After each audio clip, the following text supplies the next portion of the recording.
Good evening and welcome to Redstone Township, where we are just about ready for the opening kickoff as Brownsville takes on Jeanette. It's homecoming night here in Brownsville, and we are literally seconds away from the opening kick. I'm Chuck Durso, Craig Retchichar here with me, and Brownsville will receive to open things up the Falcons taking on the undefeated Jayhawks of Jeanette. And Craig, it's homecoming night. That's always exciting. Yeah, homecoming's exciting. The Falcons know they have an uphill battle tonight against the Jayhawks. They're always a good football team, and Brownsville's struggling out the gate right now, but you never know. You get a good crowd here, and maybe just a few turnovers here or there, maybe get a spark for the Falcons, and maybe make this game interesting early on. Today's broadcast being brought to you in part by our good friends at Body Shop and Towing, Joe's Body Shop and Towing. We're not going to forget Joe, right? All right, Joe's Body Shop and Towing, and we thank them for making this possible, among others that we'll keep you informed of as the night goes on. Back to return the kick for Brownsville, as they have triple safeties back there. And number 11, who is Byron Mayers, is the deep man.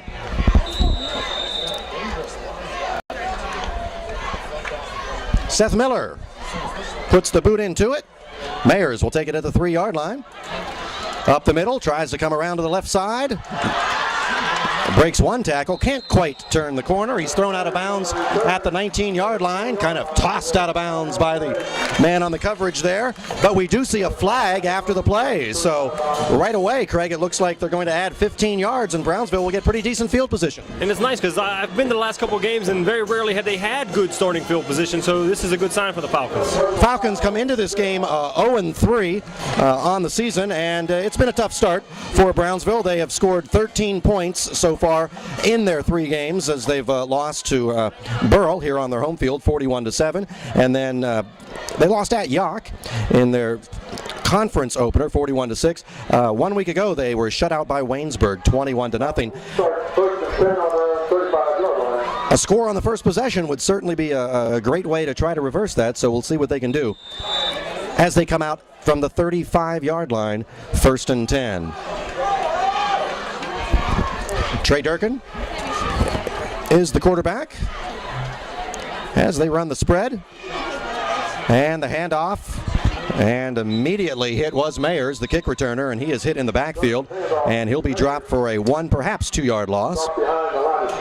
33.5, so call it 2nd down and a long 11 from there.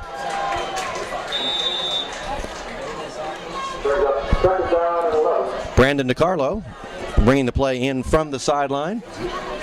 Dan Kales will come back to the bench. Again, the spread offense.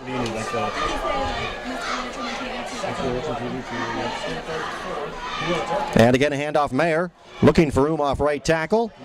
And he is hit after about a 2, maybe 3-yard gain up ahead to the 36, perhaps 37-yard line. It will be 3rd and long from there. Passing situation. Brownsville would like to stay out of those long down and distance situations as much as they can. Yeah, a couple times in the last week, a lot of 3rd and longs, and just unable to capitalize or get any first downs here. So we'll see what's happening. They're using what Coach Vaughn Braddock has called Trey Special, basically a wildcat with Trey Durkin at the quarterback position early on. And he mentioned to me earlier or yesterday when we spoke that it's just the way to get the ball in his hands, and he's his playmaker, and he knows he's got to get the ball in his hands as many ways as possible here tonight. Split wide to the top of your screen is Jacob Retchichar, number 40. We know that last name. And looking down deep, and the pass is intercepted. He's intercepted by Sharon Alexander with the interception. And Jeanette will take over at the 45-yard line. And on that one, Durkin just made up his mind. It looked like ahead of time where he was going to throw. Yeah, I think he knew he was going to throw it to right off the bat, and just made a poor decision, obviously. And now the Jayhawks have the football, 1st and 10. Opening possession now for Jeanette. Jeanette coming into this game 3-0, and they come in as the third highest scoring team in the WPIAL so far here in the month of September. They put points on the board. So a big challenge for the Brownsville defense right off the bat. And the quick pass to the right side, and that's going to be a big gainer, about 9 yards, maybe even 10 yards on first down. Tackle made on that play by Mayers.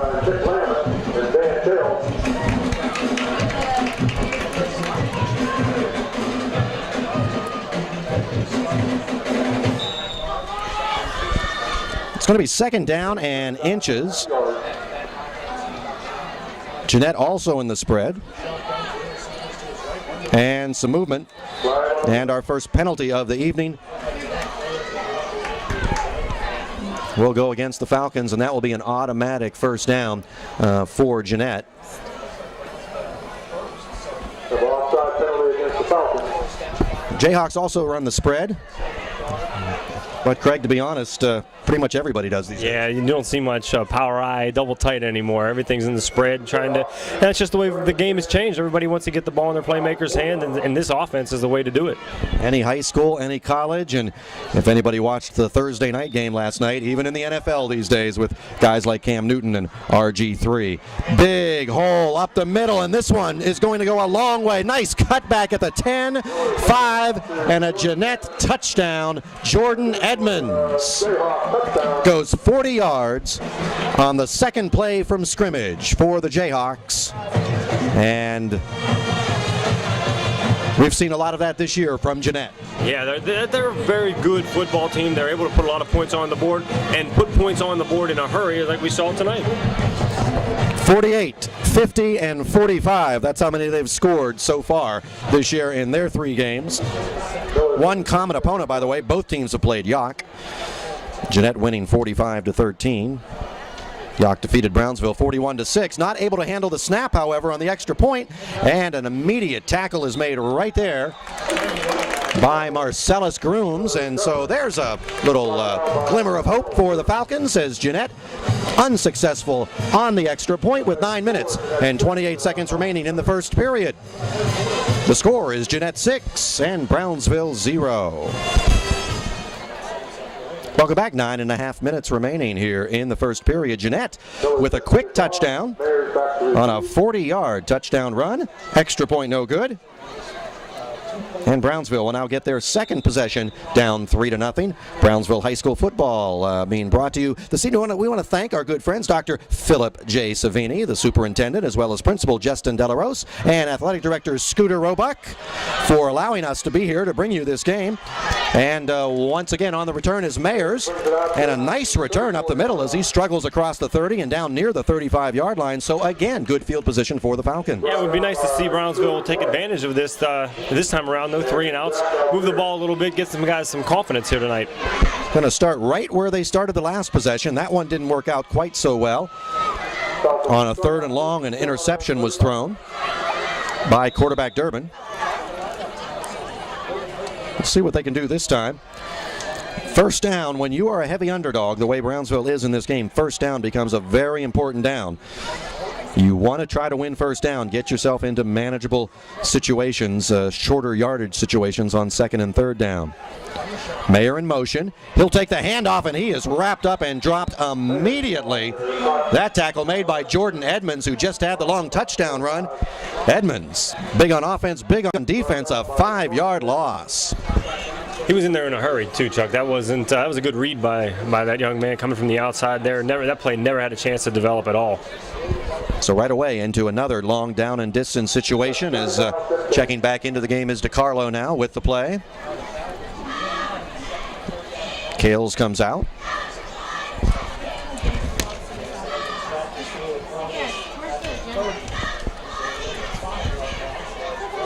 Single setback with Durbin. 2 receivers split wide to the near side. Mayers now goes in motion away from you. Fake. Durbin will keep it. His first carry of the evening, and he'll pick up a couple, but that will set up a 3rd and long. Difficult here when Jeanette knows you have to pass. The rush pins their ears back. They come at you. The secondary knows you have to throw. Just makes life tough. Yeah, this isn't going to be an easy situation for Trey Durkin here, as he is in the huddle at the quarterback position right now. 3rd and long, like you said, they're pinning their ears back, and the defense, the secondary knows a pass is coming here 90% of the time in this situation. Coming up to the line. With, again, 2 receivers split to the near side. That's Mayer in motion. They'll keep it. Durbin, he will be dropped behind the line. Actually, the ball came loose. Ball came loose, and I think it may have been recovered. It was by Jeanette. Fumble recovery by Logan Hoke, as Durbin was hit and dropped immediately. Ball popped loose. 2 possessions, 2 turnovers, and great field position for the Jayhawks. Really no opportunity to do anything there. The defense was swarming in immediately right after the fake. I couldn't tell you if that was a pass or a run, honestly, because I don't think they had a chance to let anything develop. Yeah, good point. I think it might have been a run, but you're right. Hard to tell for sure now. The direct snap and the quick throw off to the far side. Nice cutback at the 25. Down the sideline, there is a flag on the play. Into the end zone. But let's see if this one comes back.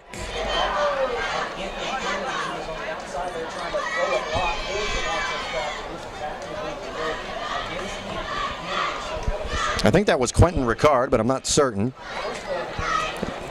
And we apologize. The roster that we were given for Jeanette doesn't match up with some of the numbers that are down there. So we're going to work our way through as the evening goes on. Good news for the Falcons, though, is this one will come back as there is a hold downfield. So it's 10 yards from the spot, which basically was 10 yards downfield. So let's do this again.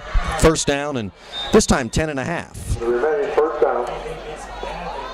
Call it a short 11 from the 29-yard line. 3 split to the near side. And the quick throw to the far side. And again a cut back inside the 20, the 15, 10-5, and another Jeanette touchdown.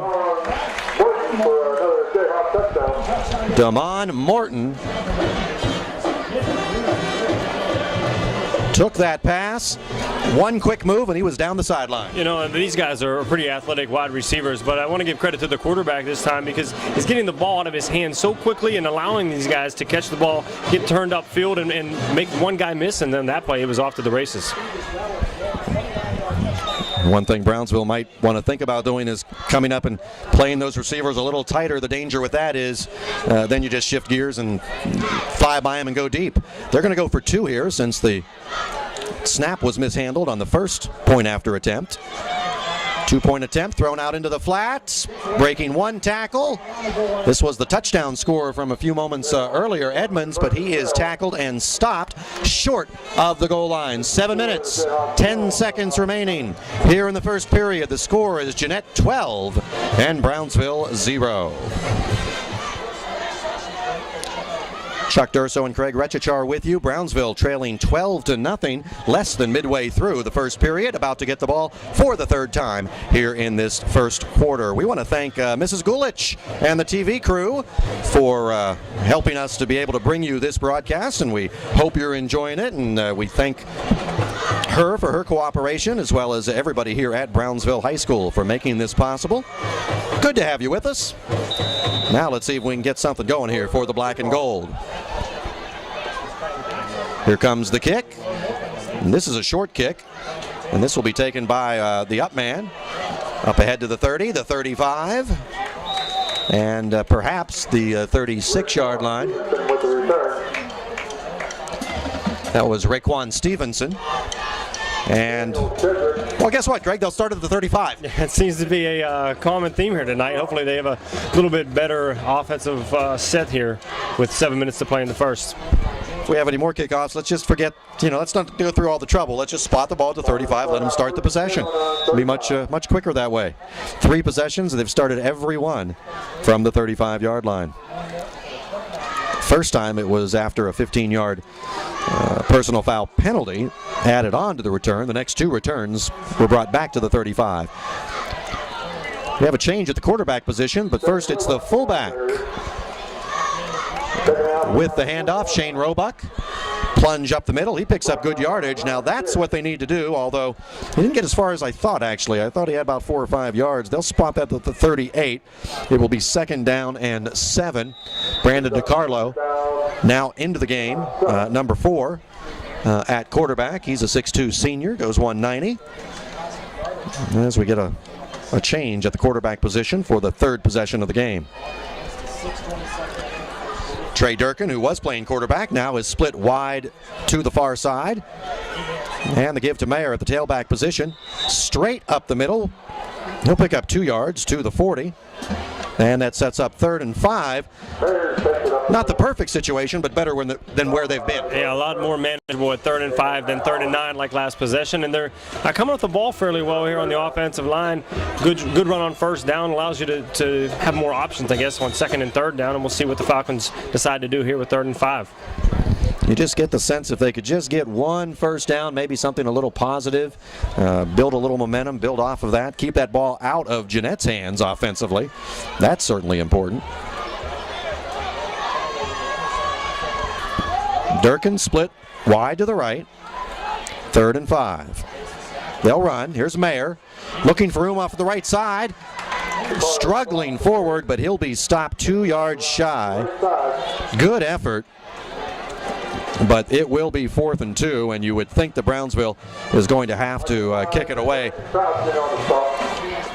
Is it a what do you got to lose situation where you go ahead and go for it on a night like this? You know, I mean, the offense had 3 pretty successful plays there. Jeanette's offense has been able to score pretty quickly on both of their possessions. Maybe you say what's the difference between giving them the ball here or, on a punt and giving them the ball 15 yards downfield. At the very least, they'll think about it and call a timeout. Their first timeout of the half taken by the Falcons. 4 minutes and 59 seconds remaining here in the first quarter. It's 12-0. We'll take a quick timeout. 4 minutes and 59 seconds remaining here in the first quarter.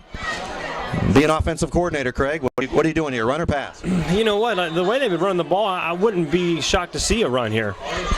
There it is, and a first down for the Falcons. Their first of the night. Roebuck off left tackle to the 48-yard line, and the Falcons move the sticks, and that was much needed. And we talk about the spread and how it's a copycat world out here in football and everybody's doing, but it's nice to see a good, hard, straight, basically a blast with the fullback there. Roebuck running hard, and that's 2 good runs from him in the last 4 plays. Is that how they did it back when you played?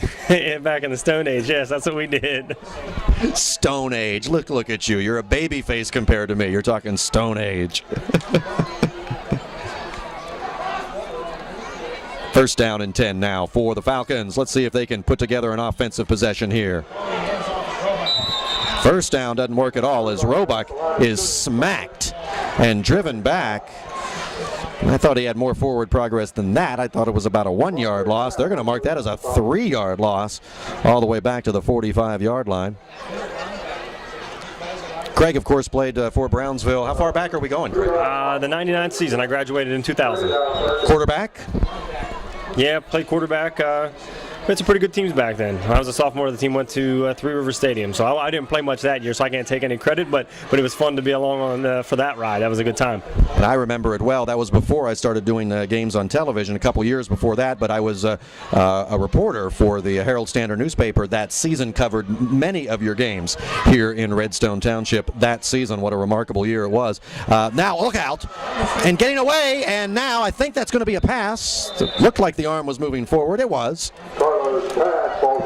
DiCarlo just avoiding the sack. I thought for a second that he might be able to make something out of that play. And I think if the receiver was open at that time, he was ready to throw, but maybe he made a good decision by not throwing it at that point because his receiver just wasn't where he needed to be. Unfortunately, you hold on to the ball that long, especially on a play-action pass there, you're going to get some contact from the defense. So now back into a 3rd and long now after getting 1 first down. The Falcons now facing a 3rd down and 13. Into the game is Jacob Rechichar with the play. He will go wide to the far side. Durbin split to the near side. Backs are in the eye. Pitch And Mayer running for his life right now. Nowhere to run, nowhere to hide. He's dropped for a 6-yard loss. And now the Falcons will have to punt it away. But at least a little something positive. And maybe something they can build on for the next possession. Now they'll have to kick it away, though, to Jeanette. Double safeties going back for Jeanette. Quentin Ricard. And number 15. That's what we're calling him.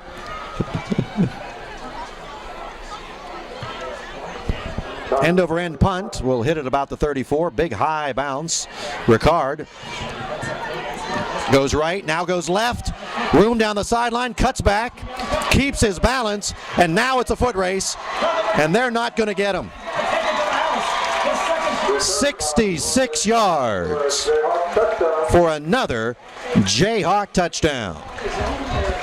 Well, that didn't go the way the Falcons planned. I thought originally after the bounce there, maybe they would allow the Falcons to gain some ground and make a nice tackle with the short return, but obviously that didn't happen. Makes a few guys miss, and on his way to the end zone untouched.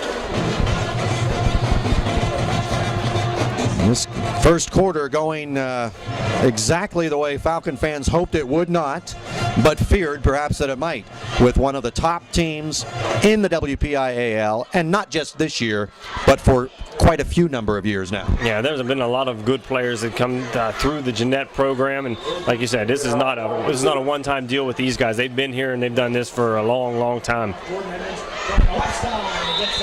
On the sweep, Edmonds comes around the left side, and he will dance into the end zone for a successful 2-point conversion. 2 minutes, 37 seconds remaining in the first period. And the score is Jeanette 20, Brownsville nothing.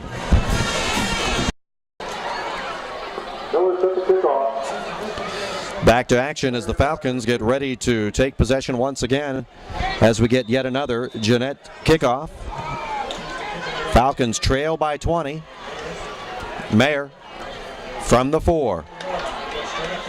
Right up the middle has a crease across the 30 to about the 32, perhaps the 33-yard line. And the Falcons will take over there. Brownsville High School football being made possible for you this evening by our friends from the football boosters. We also want to thank the band boosters, and let's not forget the cheerleading boosters, all making this telecast possible. Ball spotted just across the 32-yard line. DeCarlo at the quarterback position. Durbin was the QB for the first 2 Brownsville possessions. Now DeCarlo in there for the second straight Falcon foray. And on first down, dive play off right tackle. Roebuck gets a little bit of a crease, comes across the 35 and ahead to about the 37-yard line. 4-yard pickup will set up second down and 6. Well, so far, first period tackling has been a bit of a problem. Yeah, the Browns was not tackling very well tonight, and you can see by the scoreboard because a lot of the plays are long plays that are set up by missed tackles. So hopefully the offense can maybe give some of those guys that are playing defense a breather here, move the ball, move the chains a little bit, and then see if they can do something offensively on their own here tonight. Jeanette, if I'm not mistaken here, has run 3 offensive plays so far. Scored 2 touchdowns on those 3 plays, plus the special teams touchdown. Passing now on second down, quick out, and that one is incomplete, overshooting his intended receiver, Durbin.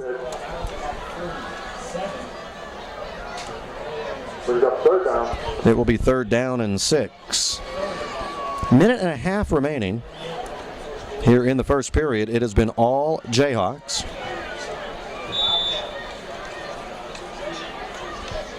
And once again, we'll have a passing situation, although the Falcons have been running on 3rd and long.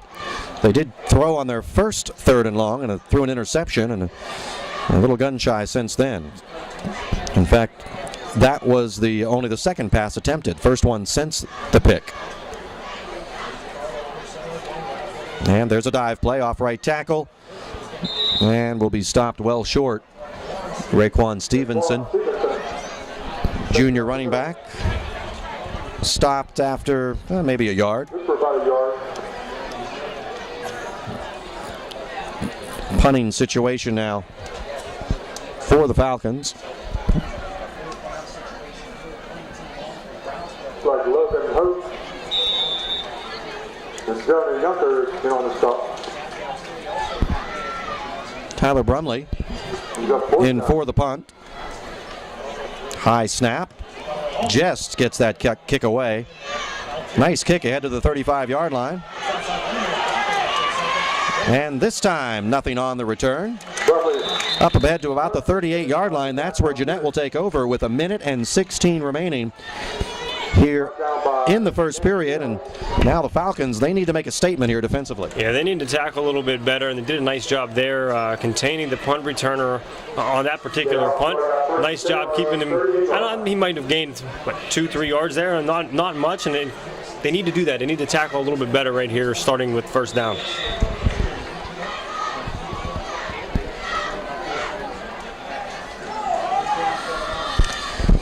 Seth Miller, the quarterback, some movement. And that was on Jeanette. That's going to be on their center, Cody Struzning. Moved too soon, so moving back 5 yards. Second penalty of the evening on Jeanette. They had a holding penalty earlier in the period that didn't seem to bother them too much. They scored a touchdown on the very next play. Now the fake. Miller keeps the ball, steps around one tackler. Now he has a downfield block, and he's going off down the sideline. Cuts inside into Brownsville territory and across the 40-yard line. DiCarlo makes the tackle back there. At about the 38-yard line, another big play for Jeanette. Brought down by Brandon DiCarlo.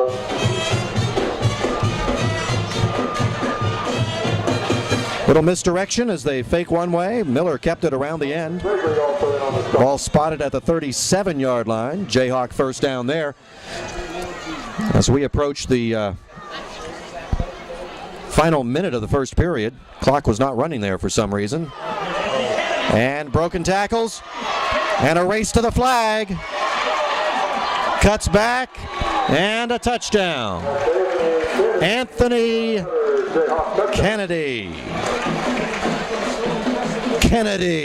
I thought that was coming. And actually, you know what? I like to see him score a touchdown there, because if you notice on 2 of the long runs, he was the guy out front blocking downfield a good 20 yards where he didn't quit on a play. So you like to get rewarded sometimes when you're the man doing the blocking to score one on your own. Yeah, share the love, absolutely. Now they're going to try the place kick again. They've gone for 2 on the last 2 touchdowns. They tried the place kick after the first score of the evening. And the snap was mishandled. It was a little bit of a low snap, although certainly one I thought could have been handled. Much better this time, and the kick up, line drive kick is through. And with 52 seconds remaining here in the first quarter, it is 27-0, Jeanette.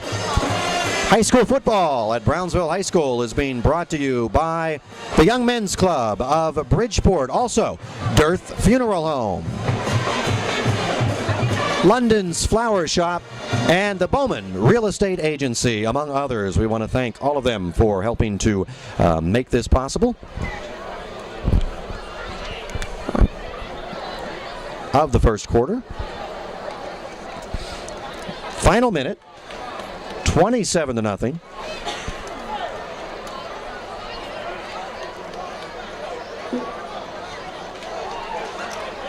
And that first quarter, I shouldn't say that first quarter, we still have a minute to go, Craig, but so far this first quarter, I guess I should say, I think the Brownsville Falcons will be happy to see it end. Yeah, this has been a tough one to start the game with, and hopefully the second quarter is a little bit different for them.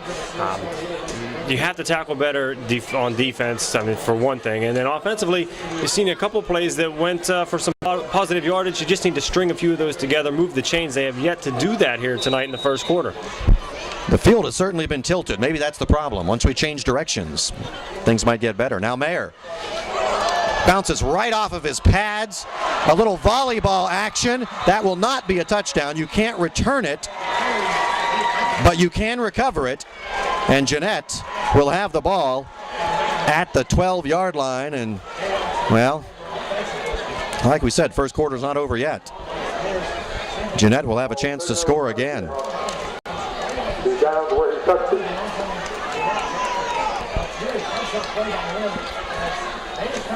Can you put the mercy rule in effect in the first quarter? Mercy rule, of course, when there's a 35-point lead in the second half. So we will not be playing under mercy rules anytime soon. Ball is spotted at the 12. That ball just got up in Mayer's pads and just clunked right off of him. First down. Miller. Dive play up the middle. 5. Touchdown. Second score of the night for Jordan Edmonds. Scored from 40 yards. Earlier in the period, scores from 12 there. And Jeanette, by my count, has scored 4 offensive touchdowns on 6 plays. Add a special team score, and we are at 33-0, and a fake. Direct snap. They'll go for 2. There is your 35-point lead. And I don't know that that's necessary. Yeah, I understand maybe the card that tells you when you should go for 2 might say that that's when you need to do it, but when the score is 33-0, I don't think you really need to go to the card right there. My card says it's the first quarter, and that's just rubbing it in, and I don't like to see that. Not at any level of football, but certainly not at the high school level where we're supposed to be. I don't know. Call me old school. I thought this was about building character. Yeah, I'm going to say that I disagree with going for 2 there. But on the other hand, you have to stay awake. Even if you're down 33-0, you have to be prepared. They're using the swinging gate there. That's old school, and they caught you sleeping, and you give up 2 points there. So I see, one side of it is you have to stop us. We're not going to stop playing. Maybe if you just pay attention, they go for 1 there. But they're just doing what they're being taught on a week basis as well. So I mean, you can kind of see both sides. I'm all for you keep playing, and Brownsville has to stop them. But I don't really care for trick gadget plays when you're up by that much. Would Coach Bart have done that?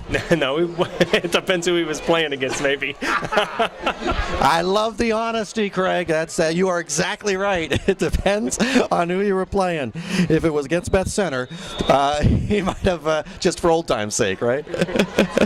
Here comes the kick. A squibber. And it will go out of bounds, so that will be a penalty. And Brownsville will get to open up this possession at the 40-yard line instead of the 35. So the Falcons' best field position with 38 seconds remaining on a first quarter clock that cannot expire too soon.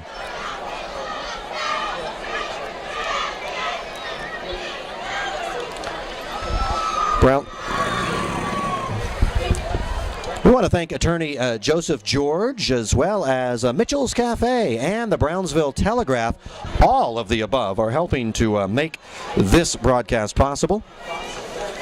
Very excited about the opportunity to do this. First time this year, of course, and something brand new. And we hope you're enjoying it in the comfort of your own home. On the internet? That's not old school. Football on the interweb. Okay, I spoke too soon. I said the 40. That was I'm thinking NFL for a moment. It's 35 at the high school level. I should have known they'd started the 35, of course. Now going deep, Durbin, the intended receiver, and DiCarlo just overthrows him by a touch. And it will be 2nd down and 10. Ball's incomplete. Brings up 2nd down. Well, I like the attitude there. Let's come out winging it. Yeah, you got to throw the ball downfield a little bit. Good opportunity, good throw. I mean, sometimes you just have to take a chance, and especially at this level, you can make a throw downfield and you let someone who's a little more athletic than a defensive back make a play, and all of a sudden you have a 25, 30-yard gain on first down, and you're crossing the 50. So I don't mind that call at all. We said earlier, what do you have to lose? The Falcons went for it on 4th and 2 in their own territory earlier in this quarter, and in fact were successful with their only first down of the period. Have to be aggressive. Now the dive play. Nice hole off the right tackle for a good pickup. However, there is laundry on the lawn, and I think this one is coming back. The officials will talk it over, but certainly flag thrown in an area where you would think perhaps there was a hold on the edge, or perhaps an illegal motion. Yeah, that's what it is, an illegal shift called against the Falcons. That will be a 5-yard penalty, and that will nullify what would have been a 7-yard pickup. And boy, that's just a little salt in the wounds there when Brownsville finally gets a positive play offensively. Yeah, that was another good run, another quick hit, basically dive play. Just can't move backwards. Like you said, that was a good 6-yard pickup right there, and now to put them at second down and 15. They're moving in the wrong direction here. 25 seconds remaining on what could be the final play now of the period, depending of course on what happens here. An incomplete pass would stop the clock. Somebody getting out of bounds would as well. Otherwise, this will do it for quarter number 1. And not just yet. We have whistles blowing. The down marker was wrong. They wanted to change it to second down. 2nd and 15. Backs in the eye. And we're never going to get this quarter over with. We get movement one way or the other. And again, I think, like we saw earlier with Jeanette, I think this may have been the center moving just a little too soon. It was just a little flinch from Kenny Adams, the center, and that was enough to cause Jeanette's defensive line to lunge across. That's a 5-yard penalty, and now the Falcons, off of back-to-back infractions, are moving in the wrong direction. It will be second down and 20.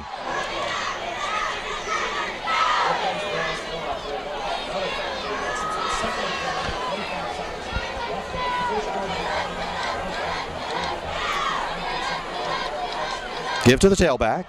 Mayer, off left tackle, picks up a yard. Ahead to the 26-yard line. It will be third down and long, and that should end the period as the clock runs down to 10 seconds. Brownsville will not have to run another play. So the first quarter is over, and after 1 quarter of play, the score is the Jeanette Jayhawks 35, the Brownsville Falcons 0. We'll get it when we come back.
high short punt will land in Falcon territory. In fact, it lands out of bounds. So good field position by Jeanette. They're going to spot this at the 43-yard line. So the bad news, Jeanette with great field position. The good news, they didn't have to return it. No, there was no return there, no missed tackles, and now the defense is back on the field. Obviously, a lot faster here in the second quarter than they had planned or wanted, obviously. Jeanette only ran 6 offensive plays in that first quarter. 4 of them went for touchdowns. Here comes a sweep to the near side. DeCarlo with a nice tackle inside the 40-yard line. That's a 6-yard gain. DeCarlo and Gregory. We've called DeCarlo's name several times on tackles. Also, not always a good sign when your defensive backs have to make the stop. Yeah, that one wasn't as bad. A good, still 7-8 yards downfield here. I believe the one tackle last possession, he was a good 20 yards down making a tackle. Great on the tackle, but that you don't want them making tackles that far downfield. 2nd and 4. Flags fly. Bottled up, now reversing his field, and he has a blocker. Another flag. A race to the end zone, cutting back at the 10, breaks a tackle at the 5. There's a touchdown, but I think this one's going to come back. And Brownsville may have their choice of which penalty to accept on this one. Let's wait for the officials to sort it out. They'll take the one further back, I'm sure, depending on what the calls are. I think we could have a motion or shift penalty initially and then an illegal block afterwards. Let's see what the signal is. Yes, illegal motion is declined. Illegal use of the hands will be accepted. I mentioned the 6 plays, 4 touchdowns for Jeanette. That didn't count the 1 touchdown that was brought back. What we just saw was the 2nd Jeanette touchdown called back because of a penalty. Yeah, it's a pretty good offense whenever you have more touchdowns called back than your opposition in a single night here. There's the pitch. Breaking the tackle by DeCarlo, but he was able to slow him down enough that the rest of the defense was able to pursue. Nice gang tackling there by the Falcons. Yeah, I think that's a play that I think Coach Braddock's going to like to see. You have your first defender turn a runner back in to where the rest of the defenders are coming from, and that's what you'd like to see him. Make them turn it back inside to where you have a few more black helmets putting shoulder pads on a ball carrier there. For the first time tonight, Jeanette in a long down and distance situation. 3rd and 18 for the Jayhawks. And let's see what they dial up. Back to pass. Lefty looking deep for a wide open player and a nice defensive play there. Marcellus Grooms with good closing speed on that pass. That was a nice defensive play there to get a hand on the ball, knock it down. That receiver was open there for just a second, and you could see by the way he flagged for his quarterback, put a hand in the air that he wanted the football, and Grooms made a nice play on it. Julian Batts, by the way, into the game now as quarterback for Jeanette. He was number 18 on that throw. He's a sophomore lefty, and just underthrew that just a touch, which was enough to allow Grooms to close on that play and knock it away. And for the first time, the Brownsville Falcon defense gets a stop, and Jeanette will punt it away. Barry Dustin back to receive.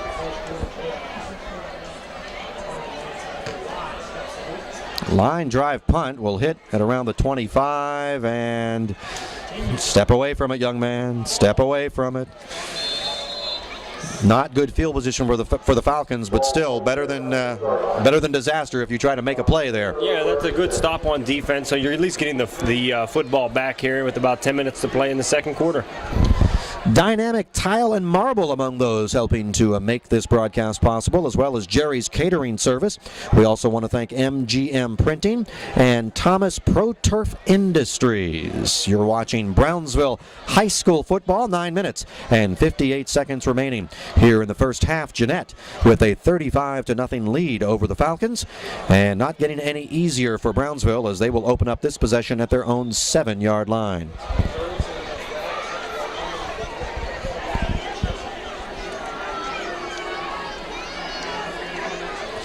out of the spread. And flags fly before the ball is snapped. 11 flags. I think Jeanette may have lined up in the neutral zone. That is indeed the call. And of course, with the high school rules, if you line up before the snap, if you just line up in the neutral zone, the flag immediately flies. You don't have time to get back on sides. So there's a break for the Falcons. That will help out as it now is 1st down and 5.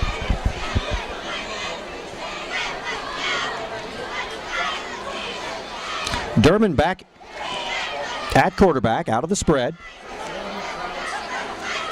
Hand off to Mayer, and he is dropped behind the line. Durkin's handoff to Mayer.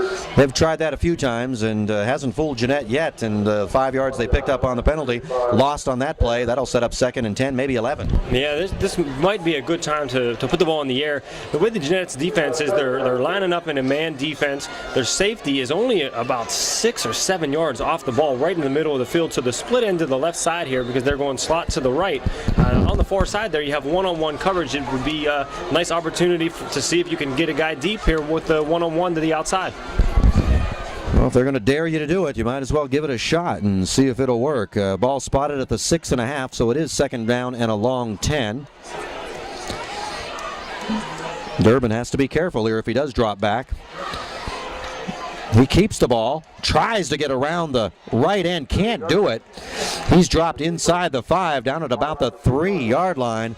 And the Falcons being pushed backwards by that Jayhawk defense, and it is now 3rd and long. Really nowhere to go at all. I mean, you can see a lot of white jerseys surrounding Durkin on that play. Really nowhere to go from the start, and puts them in a situation here where you're pinned back deep, 3rd and long from your own 4-yard line. Not somewhere anybody really wants to be when you're running an offense. 3rd and 14. Ball spotted at the 3-yard line. And you have to be very careful here with what you call offensively. You don't want to play it too close to the vest, but at the same time, you try to do a little too much here, and 35-0 becomes 41-0 just like that.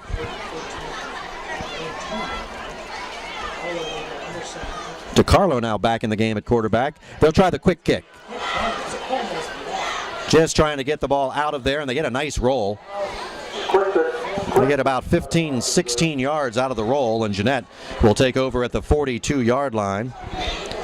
We do have a flag on the play, and it's back there in the end zone, which makes you wonder, maybe was there some contact with the kicker, and maybe Brownsville could get a 1st down out of this. I think that's what we might have on our hands. I saw 52 Matt Howard putting his hands on his head as if like, what did I do, kind of motioning there. So I didn't see it, but from his reaction, I think that he might have done something to draw the flag there. The referee goes over and speaks to the coaching staff to figure out how they want to handle this. Maybe because it's running into the kicker, which would not be an automatic 1st down. Yeah, that's what it was. Not roughing the kicker, just running into the kicker. So since it's not an automatic 1st down, they'll decline the penalty and go ahead and give Jeanette the ball at the 42. Yeah, and I don't think you could have asked for that quick kick to go any better. Deep enough kick where Jeanette was unable to make a play on it, and you get a good bounce that puts the ball outside of the 40-yard line. And from where you were to be able to have Jeanette start at this position, I mean, you really that's what you wanted whenever you called that play.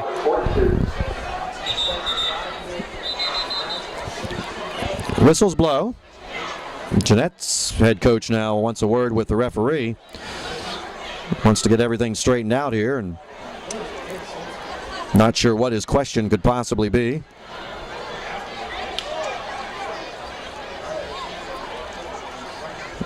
Because quite frankly, this worked out okay for him. It could have been a lot worse. For a second there, it looked like the Falcons might get a 1st down on a roughing the kicker penalty. Instead, it was running into. 7:51 remaining here in the 1st half. Jeanette put up 35 points in the 1st quarter. No scoring so far here in period number 2.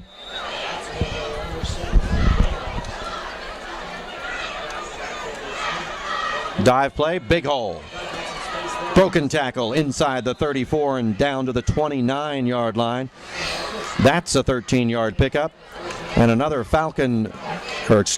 Jayhawk first down, another DeCarlo tackle.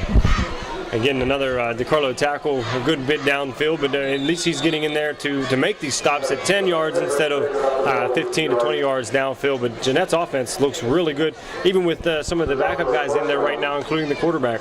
Yeah, the sophomore bats in at quarterback. Handoff, sweep to the right. Still on his feet, dragging tacklers down to the 10-yard line.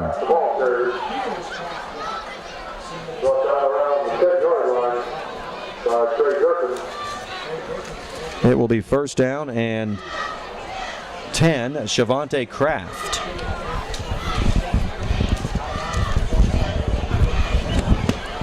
Was the ball carrier.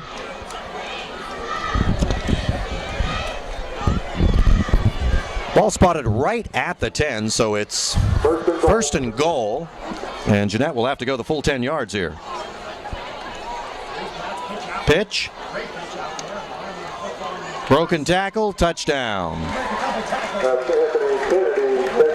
And once again, it's Anthony Kennedy, his second score of the evening.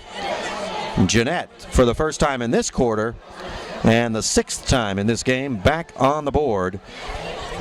41-0 pending the extra point.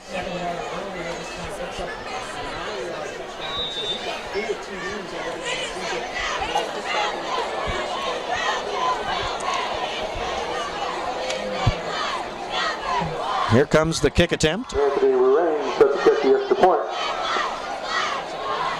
And again, a snap is dropped. Place kicker now trying to run, and he'll be pulled down. Mayer on the tackle at the 7-yard line. So once again, the conversion unsuccessful, but not much else has been for the Jeanette Jayhawks with 7 minutes and 12 seconds remaining in the first half. Jeanette leading Brownsville 41-0. Welcome back. Brownsville about to return this kick, down 41-0. Low squibber, taken by the up man. Trying to get around the right side, steps around one tackler, and Marcellus Grooms will get up to about the, let's all say it together, 35-yard line. High school football is being made possible this evening by our good friends at Masontown Trophy. Hey, that's my neighbors. Redstone Candy, Sepic Orthodontics. Hey, that's my kid's dentist. And the Medicine Stop Pharmacy. Hey, I've been there too. First down and 10 for the Falcons, who have started, I believe, every possession except one at the 35-yard line. It's uncanny.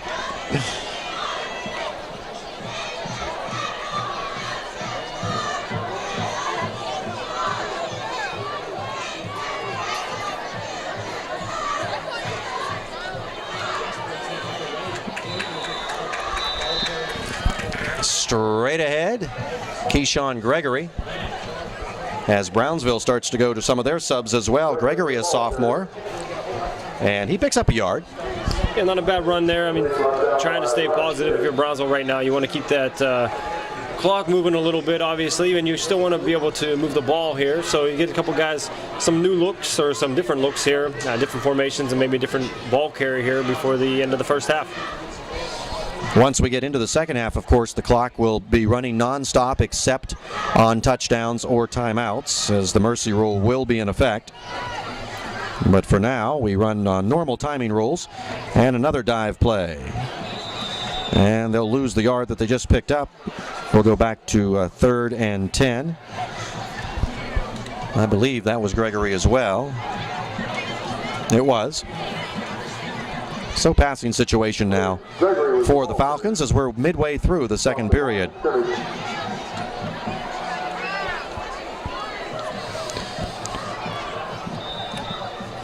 Next week, the Falcons will head on the road to take on Greensburg Central Catholic. Won't get any easier.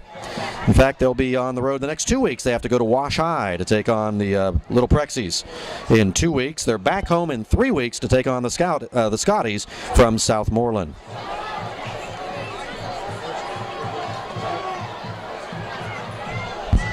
On third down, back to pass to Carlo. Tries the slant route to Durbin.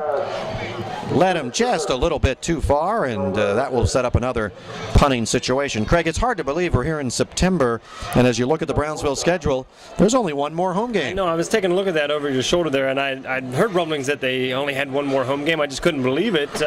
So far early in the season to play 3 home games, and then basically you get on the bus and you hit the road for the rest of the season, other than senior night, looks like against Southmoreland in October. Yeah, 4 of their last 5 games will be on the road. Once again to punt. There's a nice kick. Number 15 at the 29. And pulling him down. Nicely done. Raekwon Stevenson was not going to let go. Now he looks like may have a little cramping issue there after that tackle, but boy, that was nice determination by Stevenson. Yeah, that's what you like to see. That was a nice open field tackle. Nice job. And there's another young kid playing for the Falcons tonight. You know, you take a look down and you see the banners of the seniors, and there aren't many banners hanging, so you know a lot of these guys are underclassmen. So if you're going to take anything positive out of this, you're getting a lot of work for your younger guys this season, and hopefully they can take advantage of that for the next couple years. A big night here at Brownsville, of course, as it was homecoming night, or is homecoming night. So all the pageantry of homecoming. They had the parade that was going on, and of course the announcement of the homecoming queen prior to the game. Coming up at halftime, we'll be bringing you some of the flavor of high school football when the marching bands head out to the field, and we'll have that action for you from the Brownsville Marching Band coming up at the half. Right now, the training staff is attending to Stevenson, and again, it looked like it was just a cramp. They're going to try to stretch that out. It's nice, comfortable night, though, tonight. It's a little, I wouldn't call it chilly, just nice and cool. This is nice September weather for high school football. Yeah, you can't beat this. This is a great time of the year, especially in western Pennsylvania, whenever you have the cold mornings. It warms up a little bit for lunch, and when it's time for the Friday night lights to turn on, the temperature dips back down to a nice, comfortable temperature. Great time of year, and not just here, everywhere on a Friday night. High school football atmosphere is really very impressive whenever you're out there to see the young guys playing on Friday night. Football country, southwestern Pennsylvania. I mean, this is where high school football rules. And of course, when you take a look at Fayette County football right now, let's be honest, Fayette County football in tough shape. Many of the area schools have struggled in recent years. There was a time not that long ago, and we're going back to when you were playing in the late 90s and the early part of this decade, or this century, I should say, I guess last decade, when Brownsville was advancing far into the playoffs, when Uniontown was winning conference championships and was the #1 seed 11 years ago in the WPIAL, when some of the local teams were doing much better, and in recent years it's been a bit more of a struggle. Yeah, it has been a little bit of a struggle, and you like to just look at history and you see that this happens. You hit a down turn in the football programs, but then something happens, and I don't know if you can put a finger on it what it is. A group of kids that come through, or just something happens in the program. Now you're winning for a few years, and you'd like to see a lot of the local teams turn it around here. Absolutely. Now a sweep around the right end, and nice open field tackle there made by Stevenson. Or no, that was Grooms. I'm sorry. I was about to say Stevenson shouldn't be back in the game already. He has to sit out at least one play. That was Grooms making the tackle, and a nice play. Just a 3-yard gain, and that may be the shortest. That may be the shortest gain so far tonight for Jeanette, and Grooms, just a freshman. Yeah, that's another one of the young guys. Actually, this summer we played an alumni football game, and we kind of were throwing the ball around, and that kid was really athletic. When I found he was just a freshman, I was pretty impressed with what he was able to do out there. Well, that's where it starts. You get the youngsters out there and turn this thing around a little bit at a time. Now coming the other way. And that will be a first down for Jeanette, but there is a flag that flies right near the end of the play. So we're going to have to wait and see if this one is going to stand or not.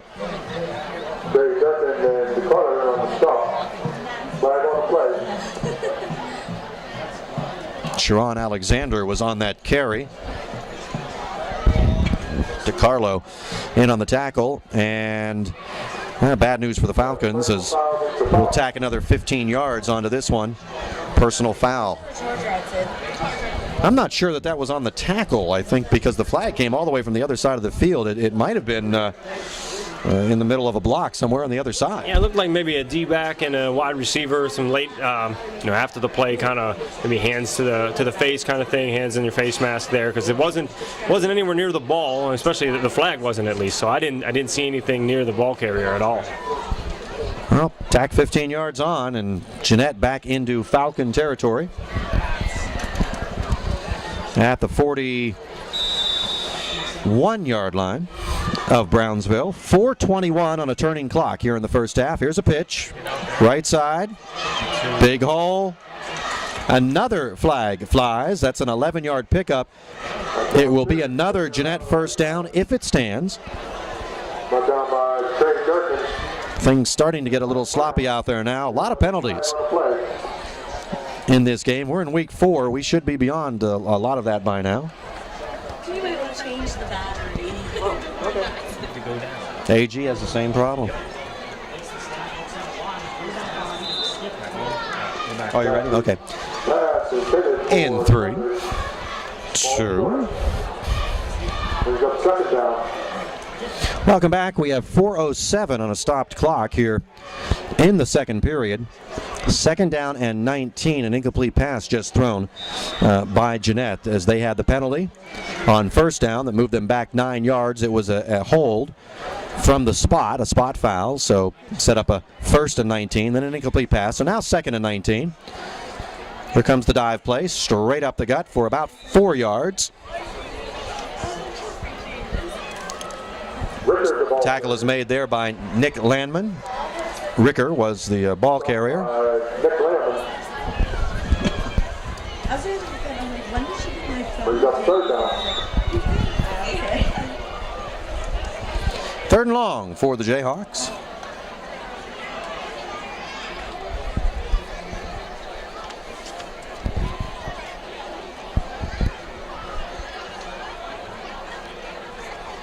And they'll run the sweep.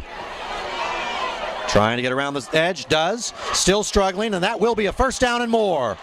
Another cutback. Inside the 10, inside the 5, and down to the 1-yard line. Taking it all the way down to the 1-yard line. Brought down by... For just a split second, Craig, it looked like they might have him bottled up. Yeah, I mean, you did what you need to do. You make him run back into where your tacklers are, but no one was able to make a tackle. Landman was able to chase him down, but not until the 1-yard line. So not the way they drew it up on defense for Brownsville, because they had him where they needed him, and they let him go. They start the clock. Well, the official signaled for the clock to start back up, but it didn't start back up. We don't need to stretch this out any. Here comes the pitch. And a loss. A good defensive play there for the Falcons. Gang tackled, and in on that play was Shane Robach, among others. That will be a 3-yard loss back to the 4-yard line. That's the second time that I've noticed. Who knows how many other times, Craig? That's the second time I've noticed that the clock has not been moving when it should have been. Yeah, I think you're right. That's 2 that I've seen as well. I think they're the same that you had mentioned, but it's rolling now again. Just doesn't seem to be moving very fast, right? Never fast enough when the score is 41-0. But we don't need to put the reverse mercy rule into effect. That's for sure. Come on. Second and goal.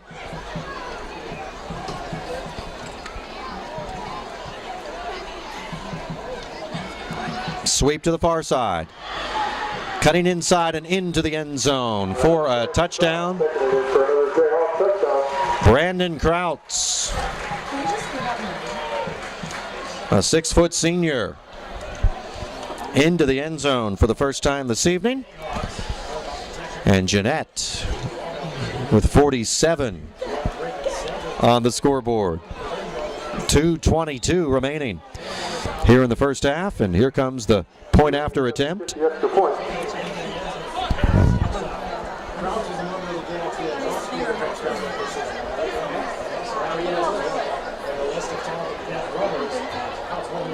Line drive kick is no good.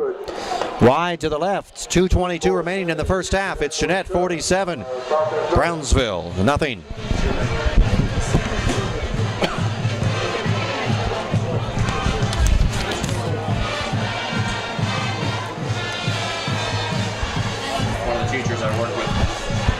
fans out in Brownsville. She was going to be at the game tonight. I told her 60. Yeah. I was wrong. Yeah, you're right. When you said about the numbers, I don't know the technical side of it, and I know schools don't want to lose their football program. But man, it's nice to see somebody combine, small ones combine, because I think that helps everybody. A buddy of mine was telling me what he thinks they ought to do. I don't think the WPIAL would never go for it, but he said all the Fayette County schools should withdraw from the WPIAL and form their own conference and just play each other. I said the WPIAL would go nuts. And they'd kick you out of all the other sports too, and that's why you don't want to do it. Yeah. If you're Uniontown, you can compete in basketball, so you don't want, or some of these other sports, so you don't want to do that. Kick is up and good. Makes the score. Oh, there must have been a penalty. Yeah, I didn't even see it. I didn't know. Oh well. What's that? Oh, thank you. Thank you.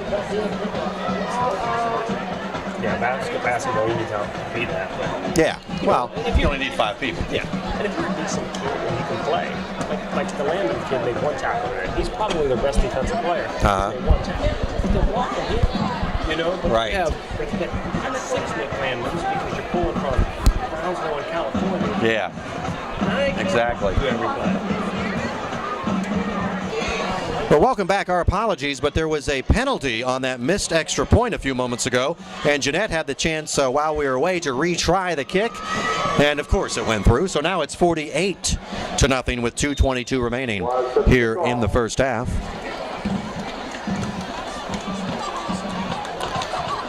Short kick and goes over the head of Mayer. Goes back to the 3-yard line.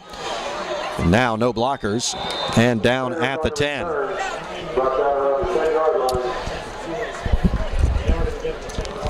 High school football being made possible this evening by, among others, our good friends at J&D Beer Distributor, also Brownsville Subway, Grindstone Foodland, and John Pasco Construction. Our thanks to all of those for bringing you the action of high school football. And now, Craig, if you're Brownsville, you almost just want to try to run out this clock. Yeah, I mean, if any of the drives since really the score had been maybe 35-0, you need to move the clocks here, because or the sticks here. You don't want to give the ball back to Jeanette. You have the ball with 2 minutes and 17 seconds to play here in the first half. You definitely don't want to give it back to Jeanette if at all possible. So you have to move the chains here. Because something tells me if Jeanette gets the ball back here at the end of the half, they're going to try to score. So don't give them that chance. In fact, they're blitzing on first down. And a little bit of a hole for a second. It looked like Mayer might be able to make something happen on that play, but Jordan Edmonds just closed quick and chased him down. Yeah, and Roebuck was leading the way there, so he did a nice job of following his block. It's just the defender was able to come back and catch from behind, but still a nice pickup on first down. You'll take that 4 yards every time. Jeanette had a middle blitz coming in, and for a second it looked like Brownsville might catch him in it by running wide to the right. But good speed. I mean, we already talked about it before. These Jayhawks, they have athletes. They crank them out, it seems like, on a year-to-year basis, and they've been one of the top teams in the WPIAL for quite some time. Second down. Pitch. And dropped for a loss behind the line is Gregory. And it will be third down. Jeanette. Actually, I regret not having been able to see him play in high school. That's one of the players I wish I would have gotten to see. I didn't get a chance to come home and see Brownsville play Jeanette at that time, but obviously you get to see him, or got to see him on Saturdays at Ohio State, and now a little bit with the Oakland Raiders. We did a game back in the day on Herald Standard Television here when Pryor's senior year here at Brownsville. We telecast that game on HSTV. I couldn't be there that week, so I didn't get to see him either. So my good friend Chip Havens did the play-by-play that night, and I didn't get the opportunity. That's going to be the final play of the first half. It's fourth down, but the Falcons will not have to kick it away, as the official starts the play clock with 15 seconds remaining. So that's a bit of bright news for the Brownsville Falcons, as the first half mercifully comes to an end. We'll be in the mercy rule for the second half. Welcome back as we get ready to start the second half. Chuck Durso along with Craig Rechachar. It's 48-0 Jeanette. Hope you enjoyed the halftime program. And we're ready to start the second half. The Jeannette Jayhawks will get the ball to start the half, wearing their road white jerseys, white pants with the red helmets. Brownsville in the home blacks with the black helmets and the gold numerals. Jeannette will be moving right to left across your internet screen. And here they come from the 10. Across the 30 down to the 35-yard line. Out to the 35. Brought down by Dan Bell. High school football being brought to you by Phil Gianetti Motors, Brownsville Hardware, and Teslavich Performing Arts Center. Among the many sponsors who have made this possible on homecoming night here in Redstone Township. Let's see if Jeannette picks up where they left off. As they now go to their third string quarterback, number 13 in the game now for Jeannette. And that's going to be Michael Wise. So they're down to their third string quarterback. We have a very quick timeout called by Brownsville. Not sure what they could have been caught by surprise there, but that gives us a chance, Craig, to talk a little bit about what do you do now? You know, you're the head coach. What do you say to the guys in the locker room at the half? How do you approach this second half down 48-0? I mean, you have to try to find a way to stay positive as the coaching staff, but the kids need to come through and find maybe a small goal. Let's score 10 points tonight or something that even take some pride. You're going to be facing Jeannette's younger guys. The JV guys are going to be playing a lot of the second half, and you have to be able to score against them because next week it's going to be varsity guys, and that week after that it's going to be varsity guys playing against you. So you need to be able to move the ball against these guys that are going to be playing against you in the second half. So set some small goals. You're not going to come back and win, especially with a running clock anytime you're down 35 points. So you have to set just some small goals here for the second half.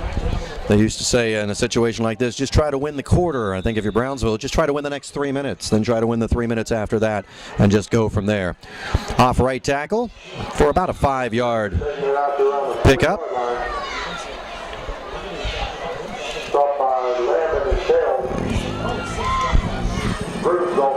Quentin Rickard with the carry. 5-yard gain.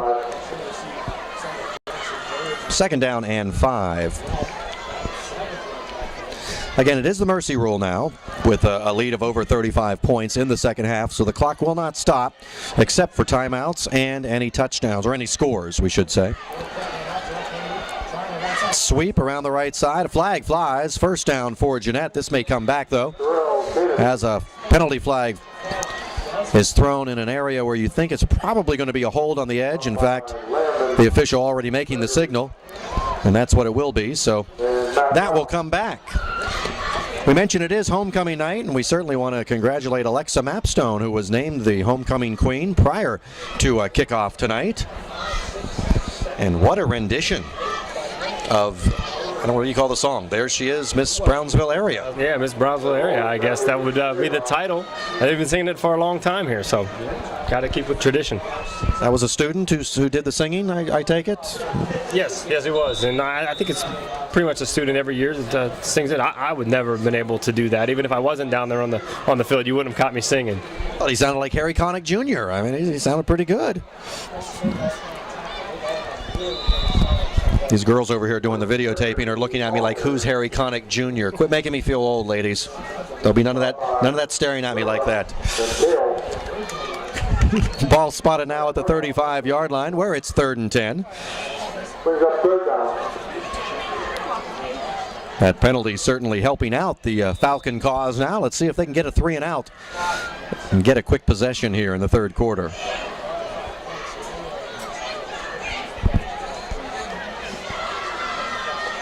If you're not real familiar, if you're tuning in on the internet, not real familiar with high school football, and you've been watching the first half, you'll be surprised how much quicker this half goes with that mercy roll. This half will fly by. Right now, flying down the sideline is Ricard off of the screen pass. That's a first down for Jeanette, and a well-designed, well-executed screen. Yeah, when you draw up a screen, that's pretty much what you want to see there. Allow that defensive line through, and just at the right moment, dump the ball over to your running back when he has a wall of linemen in front of him, and that's exactly what happened right there for Jeanette.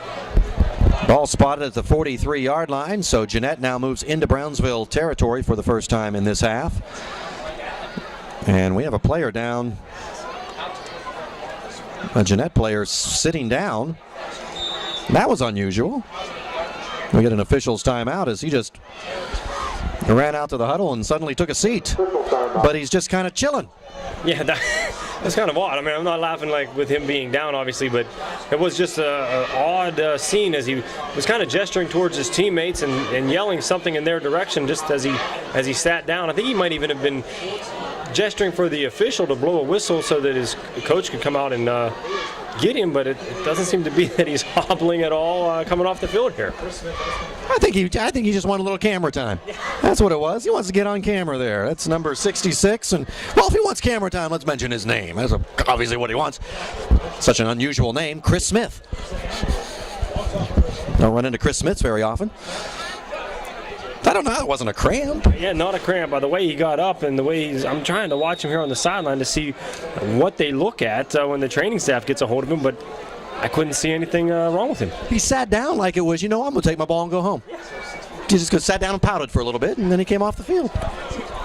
First down and 10 for the Jayhawks.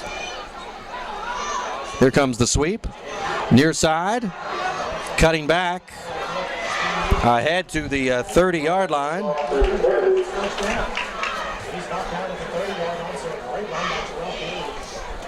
On that carry was Terrell Kennedy. I think we have about 3 Kennedys on this roster, if I'm not mistaken. Anthony scored a couple of touchdowns in the first half, and maybe there's the only 2 now that I'm looking at the roster again. Ball at the 30, first down and 10 for Jeanette. 3 minutes already elapsed here in quarter number 3.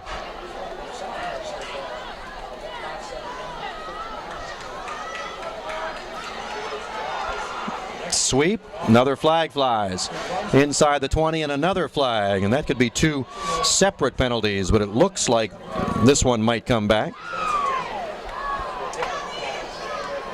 The referee threw one of the flags, and it looked like the umpire threw the other one, and they're talking things over. It's going to be a hold, and it looks like they both saw the same thing. Actually, it was the same infraction. I will say for the 4th week of the season, Craig, that Jeanette, as well as they've played, if you're a head coach, you always want something that you can work on in practice the next week. And for Jeanette, I would say, too many penalties. Yeah, a lot of penalties tonight, and unfortunately for Brownsville, tonight for Jeanette, they could afford those penalties. They had a couple touchdowns called back, but when you're playing in a tight game against some of the top talent, especially once you get to the WPIL playoffs, if you're Jeanette, and that's obviously your goal is to get to the playoffs, you're going to play good football teams week in and week out, and you can't afford to put points on the board just to have them come back off because you're holding or taking a dumb penalty here or there, especially early on. The opening kickoff, they took a 15-yarder for unsportsmanlike conduct, and you can't do that when you're in a tight football game. So that's something that they could take from this week and move to the next with. Now, when you're Jeanette, your goal at the beginning of the season isn't a conference championship. You're thinking WPIAL and state titles, because this is a high school that has won WPIAL and state titles in recent years. We mentioned Terrell Pryor in the first half, but he led them to state titles, and so they're not looking just to win a conference title. They have bigger fish to fry, and you're always looking ahead to that November football, even if it is just September. Here comes the option. Boy, dangerous pitch. Loose ball. Scramble for it. Still a scramble. Big pile. Now a couple of pushing and shoving and a late flag, and that's going to go against the Falcons. So no matter what happens here, and Jeanette did recover the fumble. And unless they call offsetting penalties, I think this one's going to go against Brownsville. It's that old cliche of the guy who pushes second gets caught. Yeah, and you saw a lot of flags. I think there were 5 or 4 flags on the field there after that play, including the original one thrown back around the 35-yard line. So I think depending on what they saw there or the way they want to go with this. Well, that's interesting. There was a hold against the Jayhawks. Then comes the personal foul against Brownsville. So they'll mark off the 10 to our right and then 15 to our left. And Jeanette will get an automatic first down out of the deal. And not what you want to see if you're a Falcons fan right now. You don't want to see any penalties like that, unsportsmanlike at the end of the play, especially in a game of this nature. You kind of want to keep things clean here in the second half as we approach the midway point here. They're going to step everything off now. I know the officials started to mark him off from the 35-yard line. I don't know why. They want to mark it off from the line of scrimmage, which was the 42. So one of the quaint little things about high school football is they actually walk in one direction and then whoop, make a U-turn. And now walk in the other direction 15 yards. And you can stop now. And now it will be 1st and 10. 8:15.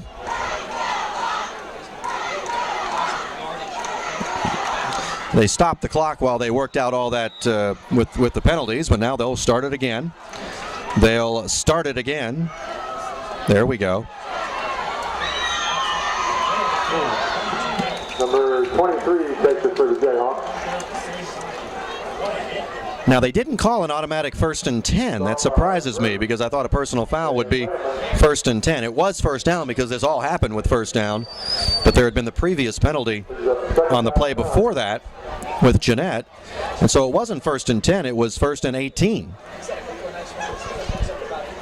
So there was a 9-yard gain, and so now it's 2nd and 9.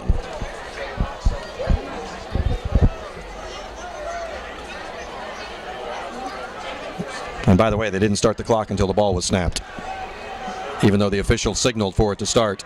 Someone needs to tell the timekeeper. Mercy rules. Gain to the near side, and another flag flies in. Tackle made on that play by number 88 for Brownsville. But once again, now we got to wait for the call.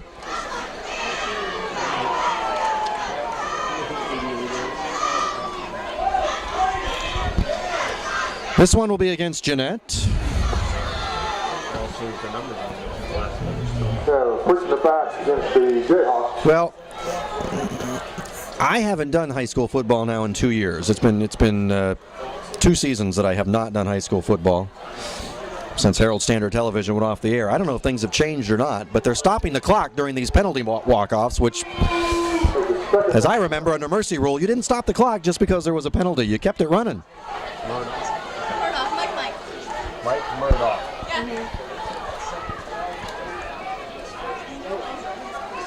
Right now, the officials trying to get everything sorted out. Now they're turning the clock. There we go. That's what you do. Ball to 31, 2nd down and 12. Dive play. Breaking a tackle, but then wrapped up and dropped nicely on that play. Tackle was made by Nick Landman. Rickard was on the carry, and are you kidding me? We have another penalty. Things are falling apart, and apparently the officials got the word up to the press box because now the clock is still running while the officials mark off the play, and they're going to call unsportsmanlike conduct against the Falcons. Well, you don't want to see that now. You don't want to see your young men start to get, and it's tough. It's frustrating when you're getting beaten this badly, but we talked about character before, right? You want your young men to keep their head about them. Yeah, you want to keep their heads in the game and move it to next week. If you're going to do something, and let's face it, that's a dumb move. if you're going to do a dumb move in the third quarter of a blowout, what's going to stop you from doing it in the first quarter of a tight game? And you can't have stupid penalties like that. Especially when you have them in a third down and long and a chance perhaps to get the ball back from Jeanette. Now it's 1st and 10. Trying to come wide is Rickard, and he will be wrapped up, and no, he's not down yet. Mayer finally will pull him down. What an effort by Rickard. Taking it up to about the 10-yard line. As he did not go down upon first contact. What looked like it was going to be about a 2-yard loss turned into a 3-yard gain.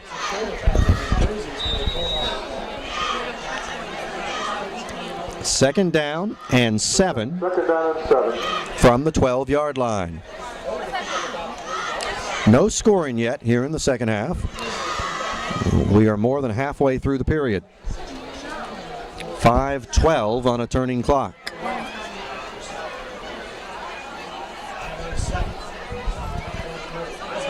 Keeping the ball.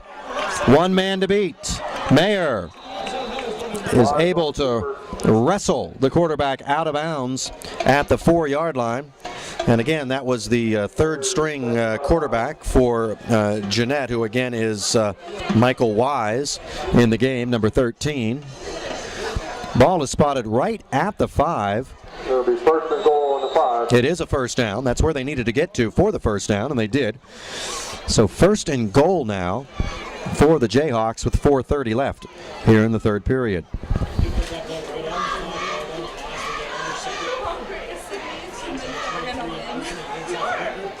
This time it's Rickard, off right tackle, and he is stuffed. Rickard struggled for a couple yards.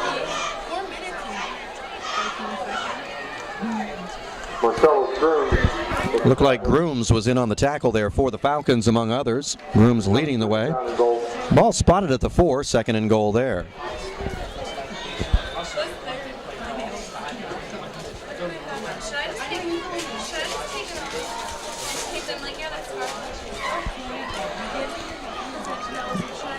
Jeanette comes up to the line. Wise turning around, giving some orders to his backfield. Handoff off right tackle, but this one will be stuffed up. Taken down by Landman. Landman in on the tackle, and we've mentioned that name a lot. And Scott Gardner. Landman, probably the best offensive player that the Falcons have. Yeah, he's a big kid that he has a nose for the football. Unfortunately, as we were kind of talking off air and during the halftime, the other teams know this about him, and they're going to try to make an effort to block him and force somebody else to make a tackle. And in this situation, Brownsville hasn't really tackled very well tonight, and Landman hasn't been able to make many plays because he's getting extra attention tonight again from the Jeanette offensive line. Jeanette has had the ball for the entire period so far, and we are 9 minutes into the third quarter. Now Rickard bounces off of one tackler, bangs off a Falcon defender at the goal line, and he's into the end zone for a Jeanette touchdown. Yeah, another strong play. Let's kind of focus on Jeanette here. They have a lot of young kids, a lot of new guys playing throughout the third quarter here, and they're still moving the football against a lot of Brownsville's first guys. So give some credits where credit's due here. Jeanette is still moving the football regardless of which guys are in there on offense for them. Like an assembly line as they just crank them out. Extra point attempt is blocked. 2 minutes, 44 seconds remaining here in the third quarter. It's Jeanette 54 and Brownsville nothing.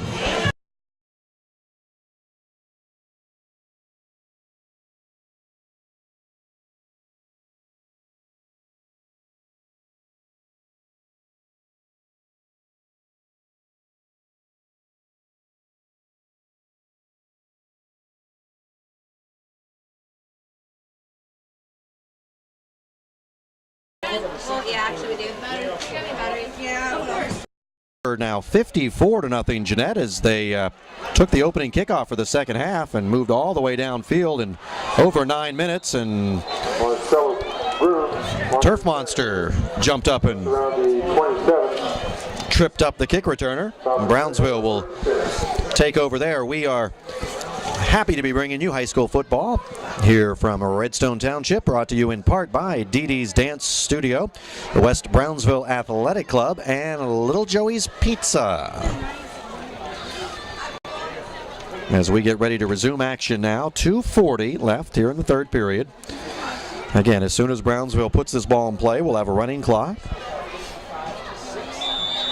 In fact, they don't have to wait for them to put the ball in play. The officials start up the clock as soon as they get the ball set.